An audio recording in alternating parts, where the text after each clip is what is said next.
할렐루야, 안녕하십니까? 하나님께서 여러분 한 사람 한 사람을 사랑하시고 있습니다. 우리가 믿고 의지하는 하나님은 생명 주시는 하나님, 은혜 주시는 하나님, 상처 입은 영혼을 싸매시고 고치시고 치료해 주시는 하나님이십니다. 그 하나님께서 예수 그리스도 안에서 온 세계 만민들과 화해하셨습니다. 할렐루야.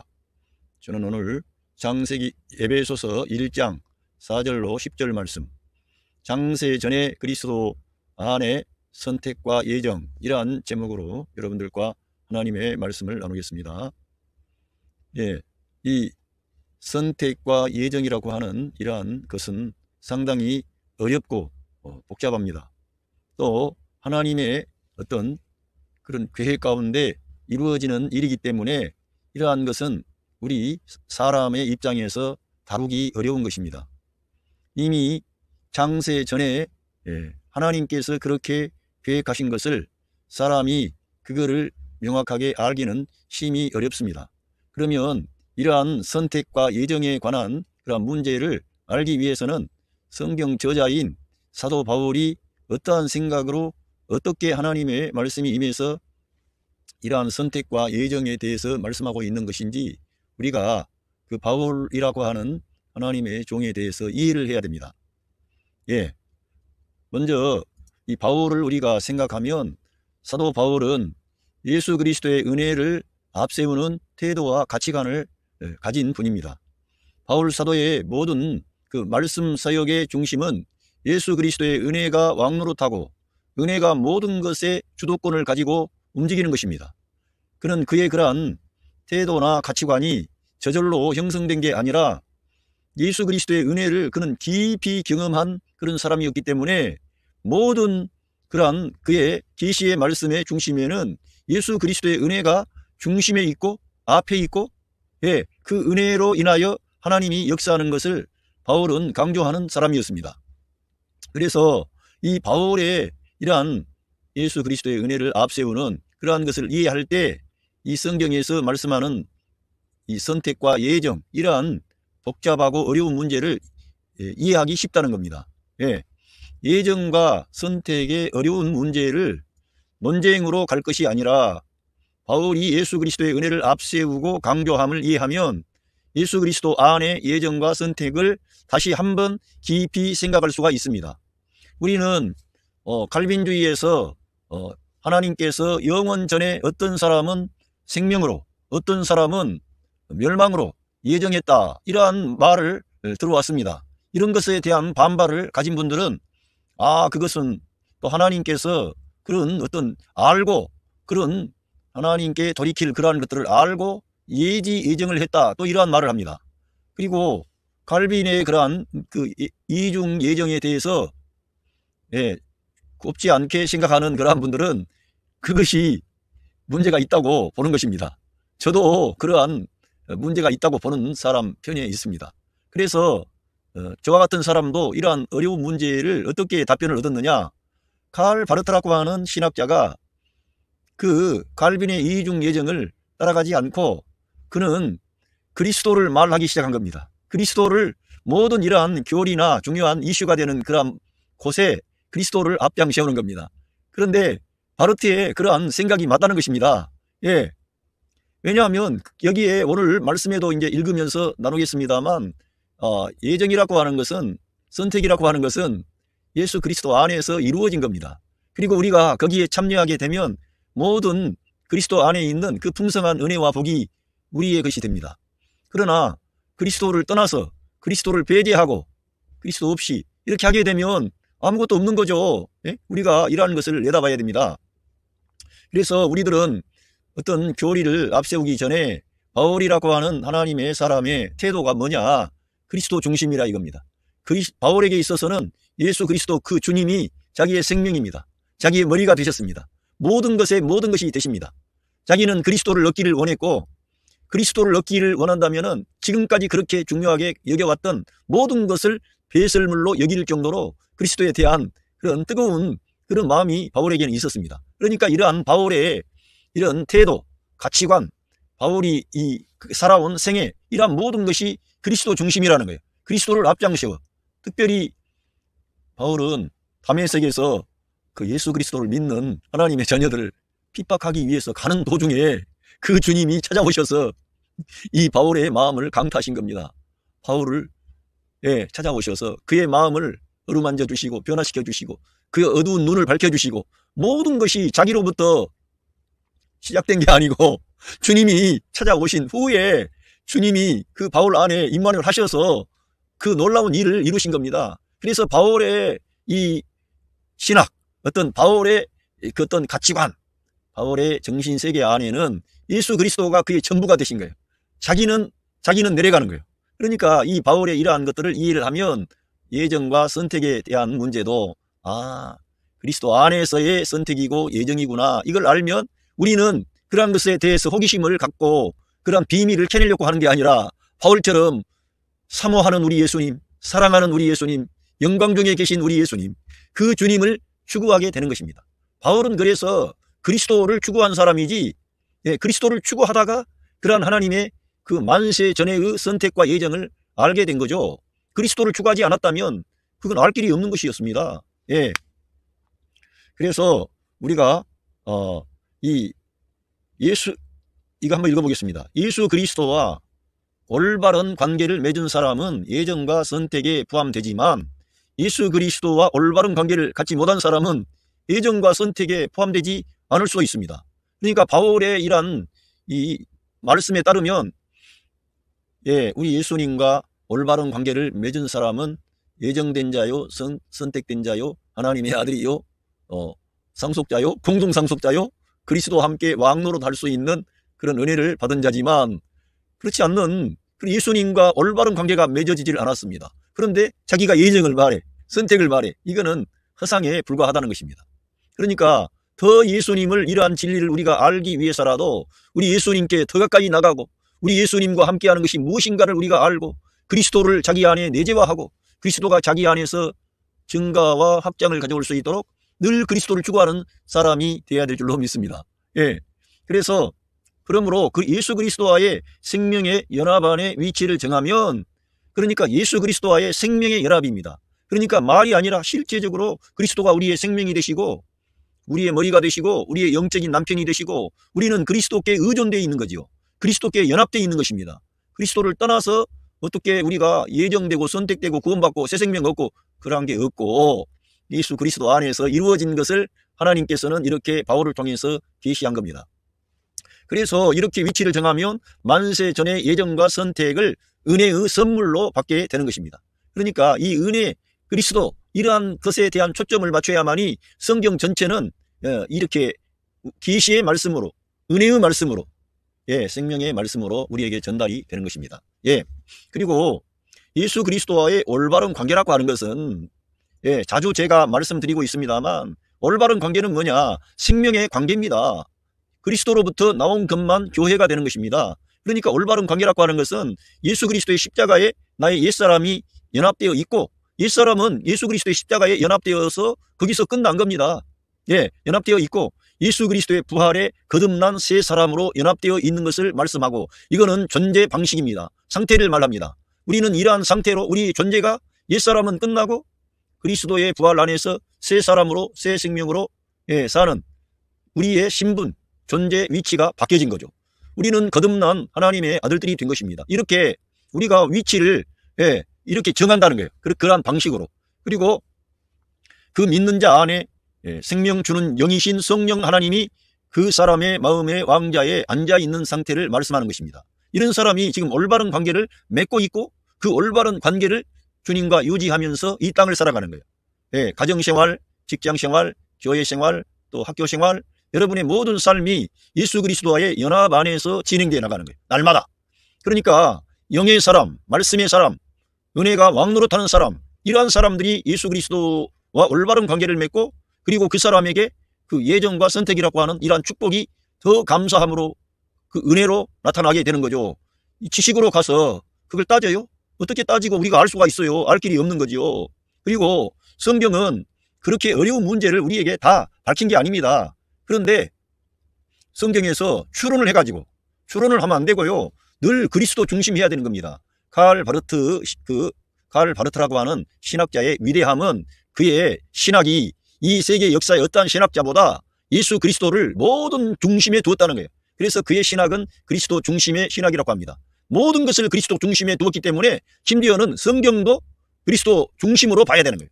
성경 자체만을 가지고 그리스도를 보려고 하지 말고 십자가에서 우리를 위하여 죽으시고 3일 후에 부활하신 그 그리스도가 누군가를 알고 들어가면 성경의 모든 난제도 풀리고 해석이 되는 것입니다. 그런데 칼 바르트는 그러한 방식으로 성경을 볼 수 있는 지평을 열어준 그러한 사람이죠.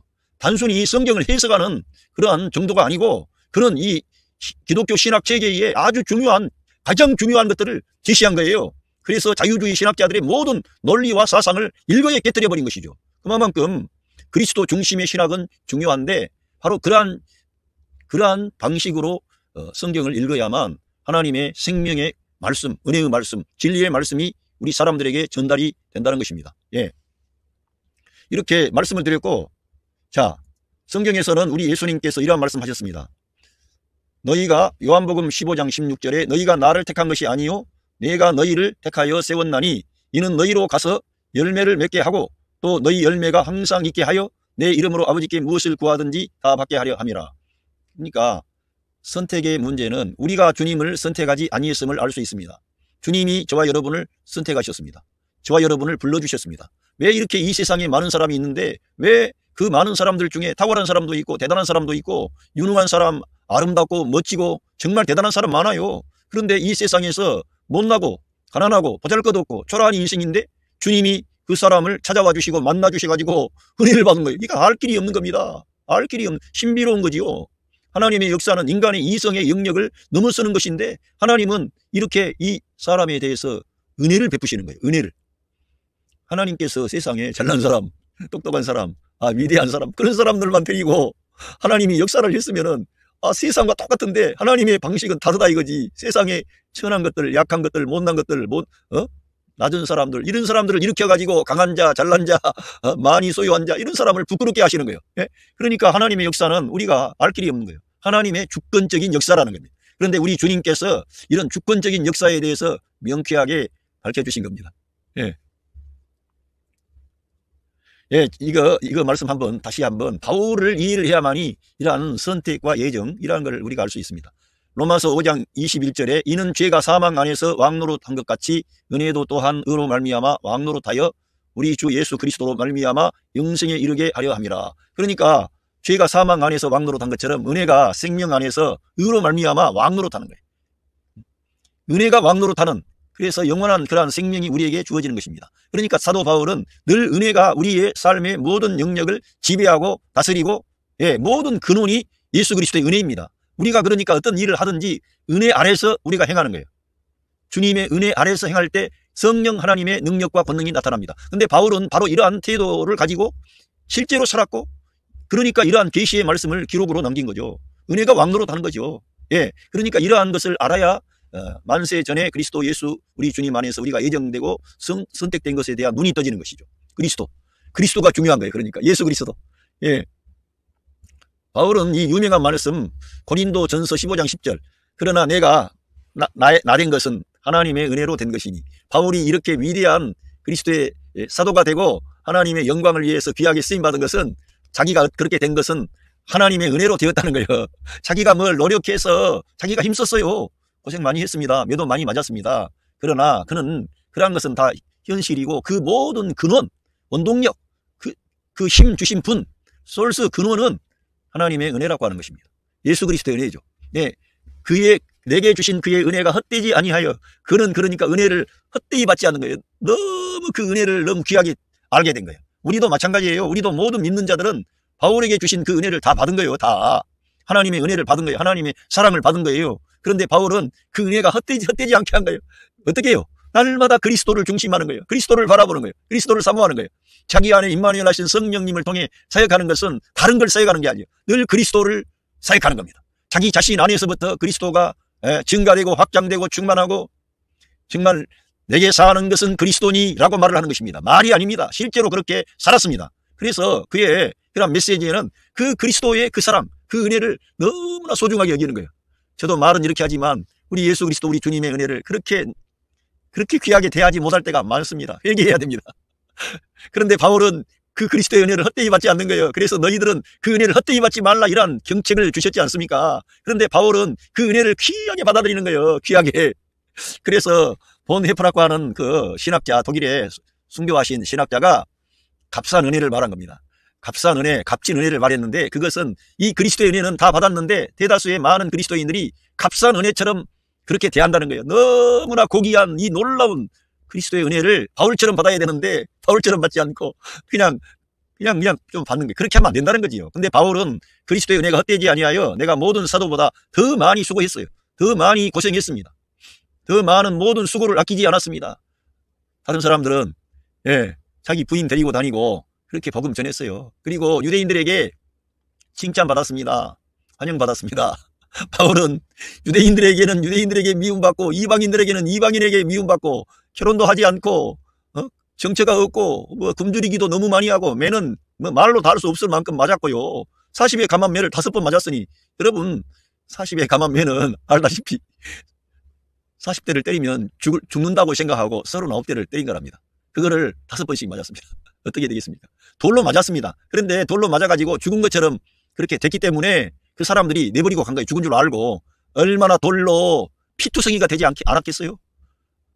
태장으로 3번 맞고 강도의 위험, 말로 다 할 수 없는 이러한 어려움들을 했어요. 수고 많이 했습니다. 그런데 바울이 뭐라 그럽니까? 내가 한 것이 아니요, 할렐루야. 이러한 정신이 어디에서 나옵니까? 우리 예수님을 내재화하고 우리 예수님의 생명을 살아낸 바울에게서 나온 거예요. 하나님의 사람, 성령의 사람, 말씀의 사람, 은혜의 사람, 그 사람에게서 이게 나온 거예요. 그렇게 자기가 아니라는 거예요. 자기가 그렇게 많이 수고했지만 내가 아니요, 내가 한 것이 아니요, 나와 함께 하신 하나님의 은혜로다. 이러한 바울의 이러한 은혜를 앞세우는, 은혜가 왕노릇하는 그런 삶을 실제로 이 바울은 살았다는 것입니다. 그래서 바울 서신을 이해하려면 이 바울이라는 사람을 알아야 되는 거예요. 말이 아니요, 이는 그리스도의 생명을 살아낸 사람이요. 제가 그래서 늘 강조하는 것은 바울이 받은 계시가 surpassingly greater revelations, 모든 것을 능가하는 위대한 계시가 바울에게 임했는데 그 바울이 받은 계시는 짠하고 어느 날 하나님께서 보여주셔가지고 너 이걸 써라 그래가지고 그런 게 아니고요. 자기가 예수 그리스도의 십자가에 죽음 안에 참여했다니까. 이 많은 고난과 어려움을 통할 때마다 예수님의 십자가를 생각하고 우리 주님은 만왕의 왕 만주의 주가 되시고 창조주 하나님이신 그분이 나 같은 죄인을 구원하려고 이 세상에 오셔서 내 죄를 걸머지고 내 대신 심판받고 형벌받고 저주받아 내가 가야 할 그 자리, 형벌의 자리에 우리 주님이 올라가셨구나. 이거를 바울은 생각할 때마다 자기의 모든 것은 내려가 버리는 거예요. 자기의 고난은 작아져 버리는 거예요. 그래서 그는 그 은혜를 붙잡고 사역을 할 때마다 주님만을 바라보고 이 말씀 사역에 임했던 것입니다. 그래서 하나님께서 예수 그리스도의 십자가의 계시의 말씀을 그에게 나타내신 것입니다. 그에게 예수 그리스도의 부활 생명의 능력을 그에게 기록을 통해 나타내게 하신 것입니다. 그래서 이렇게 내가 한 게 아니고 나와 함께 하신 하나님의 은혜라고 하는 것이고, 그래 너희가 성령을 따라 행하면 생명과 평안, 육신을 따라가면 죽음이다, 이런 말씀을 할 수 있는 거죠. 계시의 말씀을 통해서 그걸 기록한 겁니다. 고난을 통해서 그리스도의 고난에 참여한 사람이죠. 이렇게 놀라운 계시의 말씀을 바울이 받았는데 바울을 알아야 바울의 이 계시의 말씀을 알 수 있다는 것입니다. 예, 이렇게 바울이 왜 이렇게 했는지를 우리가 이해를 해야 될 줄로 믿습니다. 자, 그러면 이제 에베소서 여기 와서 1장 4절부터 읽어보겠습니다. 고 창세 전에 그리스도 안에서 우리를 택하사 우리로 사랑 안에서 그 앞에 거룩하고 흠이 없게 하시려고. 그러니까 창세 전에 그리스도 안에서 우리를 택하셨는데 우리는 존재하지도 않았는데 어떻게 사도 바울을 통해서 이러한 말씀을 계시의 말씀으로 기록을 했습니까? 그리스도가 중요하다는 거예요. 그러니까 칼 바르토와 같은 신학자의 말이 타당하고 맞는 것이, 우리 그리스도 안에서, 우리가 그리스도 안에 참여한 자는 바로 선택된 자입니다. 그러니까 그리스도와 연합한 자가 선택받은 자고 그리스도와 연합되지 않는 자는 선택받지 못한 거지. 그러니까 선택과 예정의 문제를 이 성경을 그대로 보고 정말 그 위대한 신학자의 말에 따르면 그리스도 안에서의 선택이라는 거예요. 우리는 철저히, 우리는 존재하지도 않았는데 어떻게 선택이 됩니까? 하나님께서 그리스도 안에서 이러한 하나님의 계획과 경륜을 다 예정하시고 그렇게 작정하시고 그 그리스도와 연합된 그 사람들은 선택받은 하나님의 아들들이며 하나님의 영광과 그 명예를 대표하는 그런 사람들로 하나님께서 일으키려고 계획하신 것이죠. 그런데 바울 사도 시대에 그게 이루어져 가지고 바울에게 그러한 것이 나타난 거예요. 그래서 바울이 자기가 이렇게 그리스도를 바라보니까 알고 보니까 하나님께서 만세전에 그리스도 안에서 우리같이 연약한 이생들을, 사람들을 택하셔서 그리스도 안에서 거룩한 자들로, 흠이 없는 자들로 우리가 어떻게 거룩합니까? 흠이 없습니까? 연약한 인생들이며 문제 많은 인생이고 죄와 허물로 인하여 죽을 수밖에 없는 자들인데 사랑 안에서 거룩하고 흠이 없게 하시려는 하나님의 계획을 밝히는 겁니다. 그러니까 예수 그리스도를 알아야 이러한 계시가 전달이 되는 것이고, 이러한 성경 구절을 볼 때 우리 하나님 아버지께서는 모든 것을 그분의 어떤 뜻과 계획과 목표를 가지고 하나님이 지금도 일하시고 역사한다는 것을 봐야만이 우리 하나님의 뜻을 구하는 사람이 됩니다. 그렇지 아니하면 이런 거를 중요하게 여기지 않으면 종교로 가는 거지 뭐. 하나님이 나를 위해 존재하는 거예요. 나에게 복을 달라 이거지. 내 인생의 문제 해결해 달라 이거예요. 그런데 사도 바울의 서신에는 그런 게 있습니까? 없습니까? 없지요.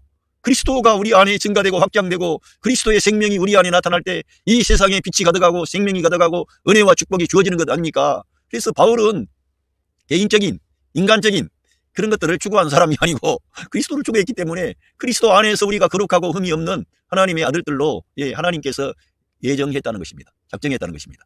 그러니까 예수님 안에 거하시기를 바랍니다. 예수님의 생명의 연합 안에 거하셔가지고 예수님 안에 사시면 이러한 하나님의 예정과 선택에 관한 계시가 여러분과 저에게도 열리게 되고, 와, 하나님은 놀라운 분이구나.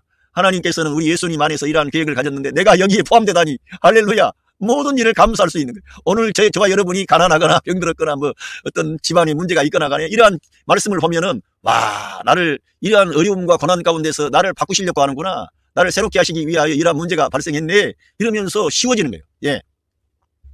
그 기쁘신 뜻대로 우리를 예정하사 예수 그리스도로 말미암아 자기의 아들들이 되게 하셨으니, 하나님이 예수 그리스도로 말미암아 자기 아들들을 우리를 삼으시겠다는 거예요. 아들들을 되게 하셨다는 거예요.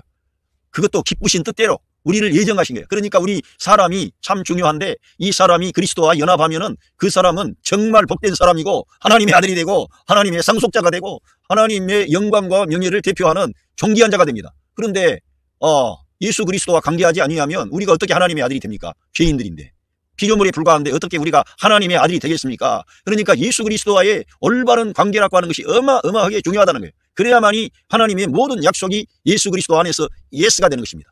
예가 되는 거지, 예수 그리스도 밖에 가면 하나님의 예스가 없어요. 하나님의 약속이 없습니다. 하나님의 은혜와 긍휼과 축복이 거기에는 없습니다.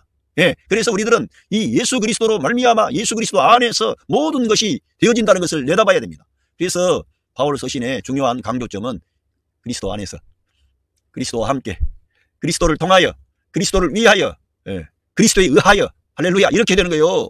예, 모든 게 예수 그리스도를 통해서 하나님이 역사하는 거예요. 자기 아들들이 되게 하시는 거예요. 그래서요, 우리 예수님께서 이러한 말씀을 요한복음에 하시면서 요한복음 20장 17절에 예수께서 이르시되 나를 붙들지 말라. 내가 아직 아버지께 올라가지 아니하였노라. 너는 내 형제들에게 가서 이르되 내가 내 아버지 곧 너희 아버지, 내 하나님 곧 너희 하나님께로 올라간다 하라 하시니. 그러니까 우리 예수님께서 우리들을 형제라고 부른 거예요. 제자들을. 마리아에게 나타나셨는데 마리아에게 너는 내 형제들에게 가서 이르라 그랬어요. 내 형제들이 예수님 제자들인데 형제라고 이제 부르신 거예요. 예?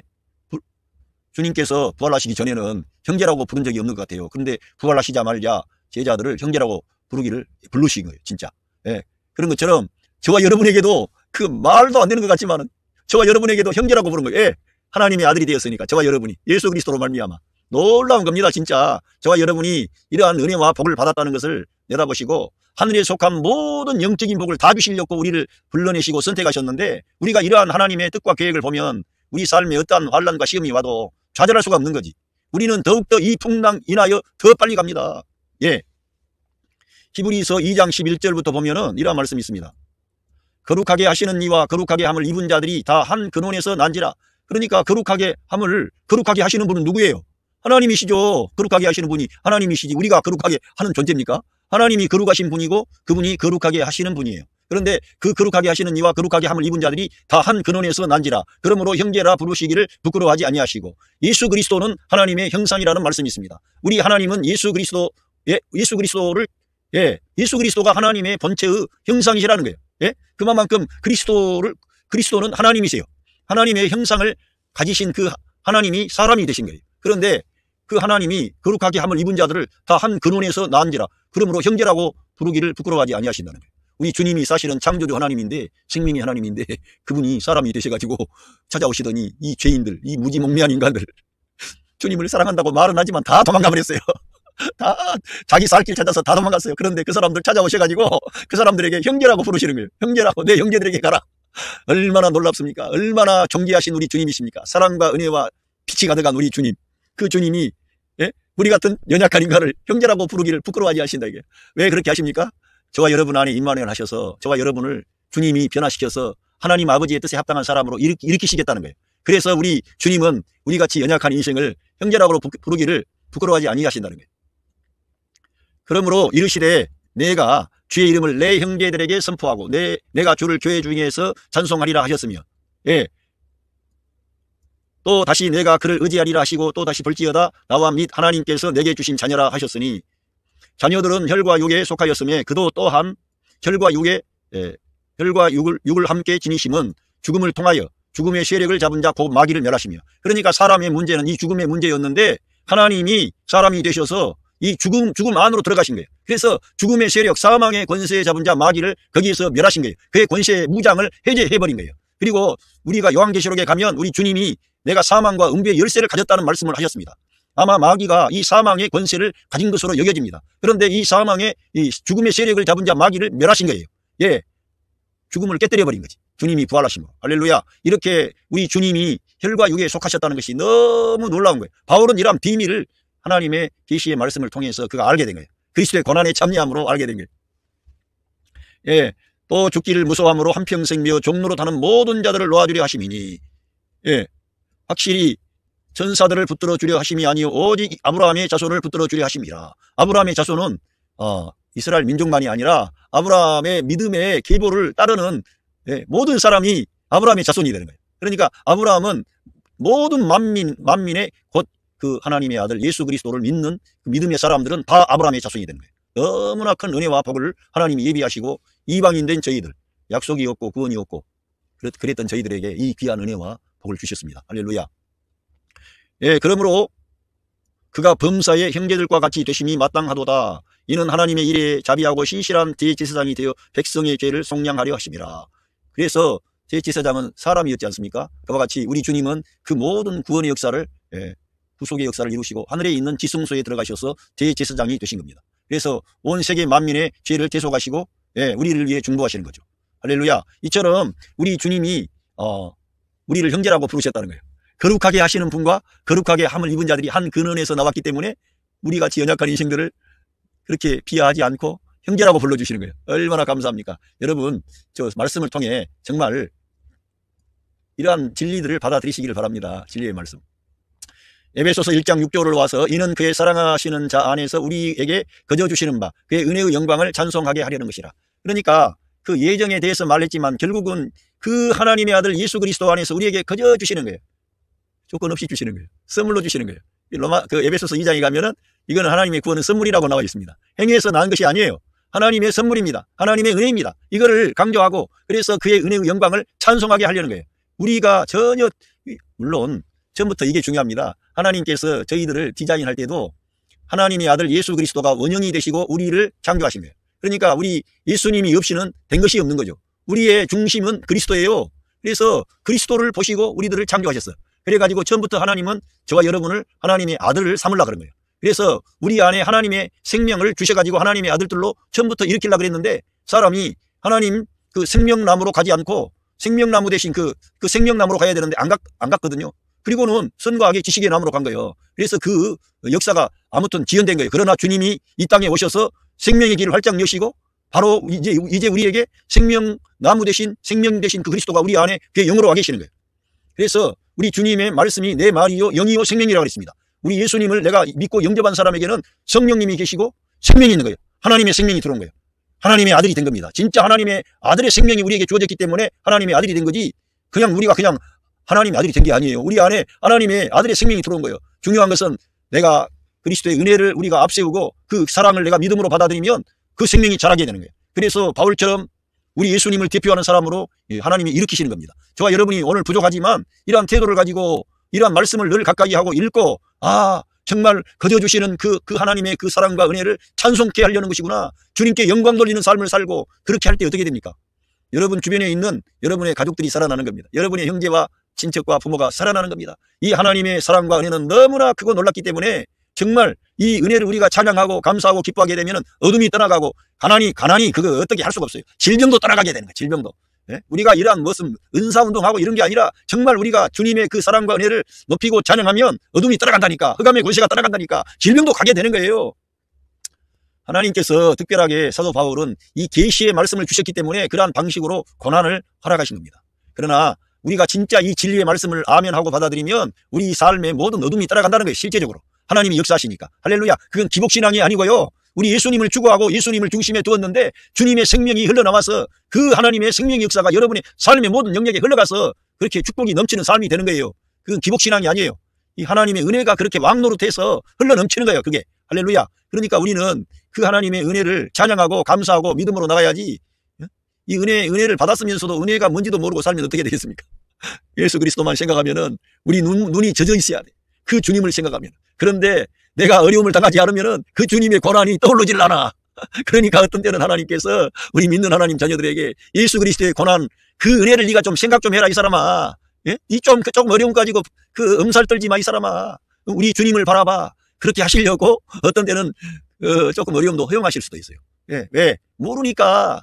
예? 우리가 정말 그래서 바울 사도가 예수 그리스도의 죽음을 자기 몸에 걸머졌다, 두르고 다녔다는 거예요. 그러니까 예수님의 죽음을 걸머졌다는 것은 주님의 고난에 참여했다는 것입니다. 주님의 고난에. 예, 바울은 자기가 뭘 잘못하고 그래서 무능해서 그런 게 아니고요, 주님의 복음을 위해서, 교회를 위해서, 그리스도를 위해서 고난을 받는데 예수님의 고난을 이 허리에 몸에 딱 걸머지고 사역을 한 거예요. 왜? 그리스도의 부활 생명이 흘러나가게 하려면 그렇게 해야 된다는 것을 대원칙을 알게 된 게 바울 사도는. 그래서 사망은 우리에게 역사하고 생명은 너희에게 역사하느니라. 예수 그리스도의 십자가는 나에게 있는데 바울을 통해서 흘러나가는 그런 생명의 역사는 예수 그리스도의 부활 생명이 흘러가는 거예요. 그런 놀라운 역사가 그에게 나타났던 것입니다. 그래서 하나님께서 어떤 때 그런 방식으로 우리를 조금 어려움에 두실 수도 있어요. 할렐루야 합시다. 감사합시다.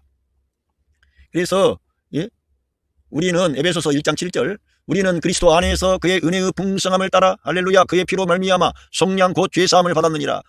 정말 우리가 이 죄사함 받아야 구원함이 있고 평화가 있고 자유함이 있고 죄로부터 해방이 돼야 돼. 그런데 우리 주님은 죄를 자기의 보혈로 깨끗게 하셔서 속량하실 뿐만 아니라 십자가 위에서 죄의 권세를 깨뜨리고 죄로부터 우리를 해방시킨 거예요. 왜? 죄의 값은 사망인데 죽음 안에 들어가야만이 죄가 그 대상이 끝났기 때문에 이제 더 이상 지배할 수가 없어요. 죽음만이 죄로부터 해방이마. 그런데 우리가 죽으면 안 되니까 주님이 온 세계 만민, 옛 창조 안에 있는 모든 것을 끌어안고 그 아담 안에 있는 옛 창조를 끝낼 때 저와 여러분이 거기에 포함돼서 끝난 것입니다. 우리 옛사람이. 그래서 죄로부터 우리가 해방된 거예요. 그래서 우리가 예수 그리스도와의 생명의 연합 안에 들어가면 죄로부터 해방이 돼가지고 죄가 여러분을 지배할 수가 없어요. 은혜가 왕노릇해. 그러나 영을 따라 행하고 말씀을 따라가면은 은혜가 왕노릇하는데 육신을 따라가면 다시금 죄가 등장해. 왜? 아직도 지금 옛 창조 세계가 있거든요. 이 사람의 플래시 육신 안에는 죄가 아직도 작동할 가능성이 있어요. 그래서 우리들은 늘 성령을 따라 행하고 말씀을 따라 행하고 예수 그리스도의 십자가에 우리 옛사람을 연합하고 예수 그리스도의 부활에 새 사람으로 연합된 방식으로 말하고 생각하고 표현하고 사시길 바랍니다. 그렇게 하면 여러분이 승리하는 생활을 하려고 해서가 아니라 승리할 수 있도록 되어져 버리는 거예요. 여러분 안에 임마누엘 하신 성령 하나님이 역사하셔서 그러한 승리가 여러분의 승리가 되게 하시는 거예요. 그러한 경험이 누적이 되면 될수록 성령을 따라 행하는 진리가 진짜 놀라운 비밀이구나. 이 거룩한 성화의 길이 여기에 있구나. 성령님의 역사네. 알고 보니까 성령님의 역사는 저 사람들 말하는 기적, 환상, 방언, 신유 이런 게 아니라 나를 바꾸시는구나. 나를 새롭게 하는구나. 은혜가 왕노릇하는구나. 할렐루야. 우리 예수님을 중심에 두는구나. 우리 예수 그리스도 우리 주님을 생명과 머리로 취하는 사람입니다. 그 사역을 하시려고 성령님이 임마누엘 하신 것을 경험하게 된다는 거예요. 계속적으로. 할렐루야. 그러니까 그 은혜의 풍성함을 우리가 경험하고 바울처럼 이렇게 가야 예정에 대한 것, 선택에 관한 것 이해할 수가 있습니다. 여러분이 예수 그리스도 안에서 예정되고 선택되었습니다. 하나님께서 그렇게 하셨습니다. 그런데 여러분이 그 예수님 믿는 것을 뒷전에 두면은 그런 게 흐려지는 거예요. 그래서 예수님을 믿는 믿음에서 흐려지게 되면은 이러한 예정이라든가 선택이라든가 이런 것이 흐려지게 되고 이제 이 논쟁으로 들어가고 그렇게 되는 거예요. 여러분 그렇게 하지 마시고 예수 그리스도를 여러분의 삶의 중앙에 중심에 두시기 바랍니다. 그 은혜가 왕노로 달 수 있도록 늘 주님의 십자가 사건을 떠올리세요. 그 은혜는 과거의 사건이 아니고 오늘 현재의 사건입니다.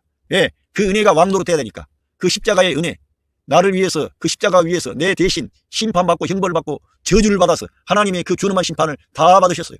하나님의 사실 버림을 받으신 거예요. 대신 그 대신 거기에는 양면이 있는데 하나님의 율법의 의로운 요구를 이루시는 대속의 제물이었기 때문에 그래서 우리 주님은 죄가 없고 죄의 문제를 해결하심으로 죄값을 완벽하게 지불하심으로 살아나신 거예요. 합법적으로.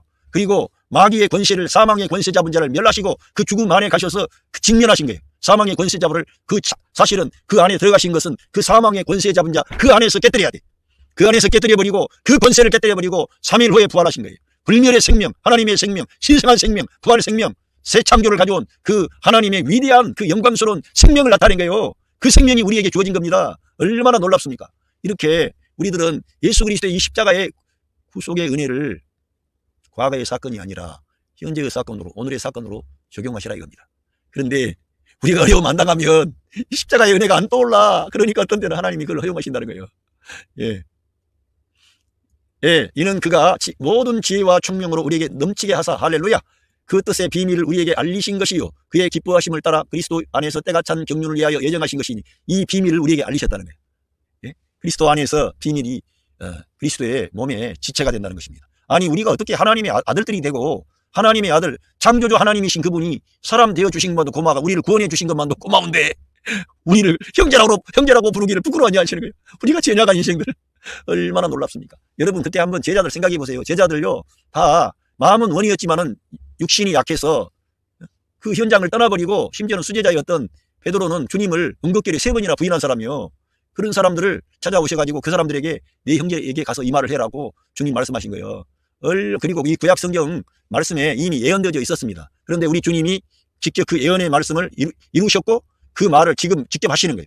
그래서 바울 사도도 히브리서에서 이렇게 거룩하게 하신 그 하나님과 거룩하게 함을 입은 자들이 한 근원에서 나왔기 때문에 형제라고 부르기를 부끄러워하지 아니하신다는 거예요. 할렐루야. 우리 예수님 이름 부르세요. 그리고 I am in the spirit, I am in the spirit, 엄청 중요합니다. 이거를 여러분이 구원받은 하나님의 자녀들이고 성령님이 여러분 안에 계시기 때문에 여러분의 존재 방식을 I am in the spirit, 나는 존재합니다. 영 안에서 나는 존재합니다. 그 영, 생명주는 영, 그리스도의 영, 할렐루야, 하나님의 영, 성령 하나님이 여러분 안에 계시는 거예요. 그분 안에서 우리는 존재하는 거예요. 그래야만이 우리가 이 은혜가 왕노로 사는 거예요. 그래야만이 모든 하나님의 말씀의 세계, 은혜의 세계 안에 들어가면 자유함이 있고 평강이 있고 감사가 있고 축복이 있습니다. 이렇게 해서 이 구절이 있고요. 하늘에 있는 것이나 땅에 있는 것이 다 통일되게 하려 하심이라 이렇게 기록되어져 있습니다. 근데 이 말씀이 좀, 그래서 제가 표준세 번역을 읽어드리겠습니다. 하나님의 경륜은 때가 차면 땅에 있는 모든 것을 그리스도 안에서 그분을 머리로 하여 통일시키는 것입니다. 그러니까 하늘과 땅에 있는 모든 것이 그리스도 안에서 통일돼 가지고 우리는 사실 땅에 있지 않습니까? 흙으로 지음 받았어요. 그래서 하나님의 생명의 호흡이 들어와서 이 땅에 살았는데 우리가 죄를 범하여 하나님을 떠나 있었습니다. 그런데 하나님께서는 거기에서 여자의 후손을 말씀하시고 하나님의 아들이 때가 참에 여자의 몸에서 나오신 거예요. 여자 후손이지요. 창세기 3장 15절에 있는 예언의 말씀을 우리 주님이 성취하신 것입니다.